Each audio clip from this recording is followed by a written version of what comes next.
Why are companies wanting to bring the Enneagram into their teams, into their groups? And two recurring themes that I have experienced in my own work is one around wanting to work better together, wanting to be more productive, wanting to be more efficient, whether you're in the same office or working across state lines as part of a remote team.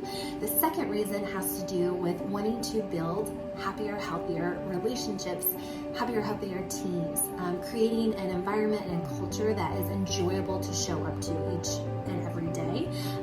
And I think that one, when you nail that one, the other things just kind of like it spills over to all those other things. So I love that.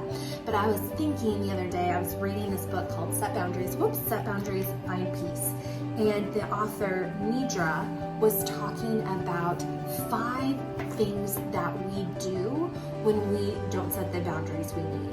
And as she was reading the list, or writing the list, I thought, oh my gosh, those 5 things can also show up when we're only viewing a situation, a problem, a challenge, a change through our own lens.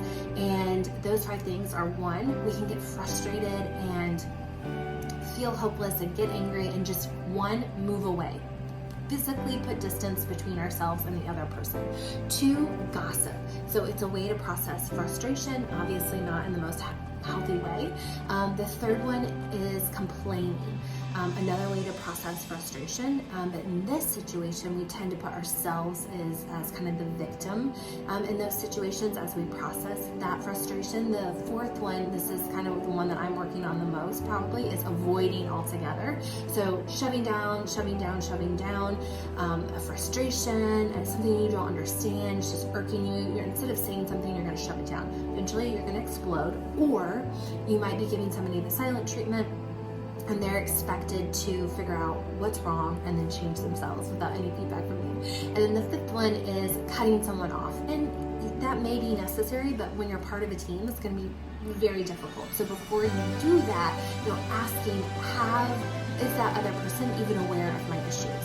And so what you might see, because of the lens that you're viewing the world through, as this is common sense, like there's no other way to look at this. This is what they're thinking. This is why they're doing what they're doing. They're doing it to me, to hurt me, to sabotage me, to make my life miserable, whatever the situation might be.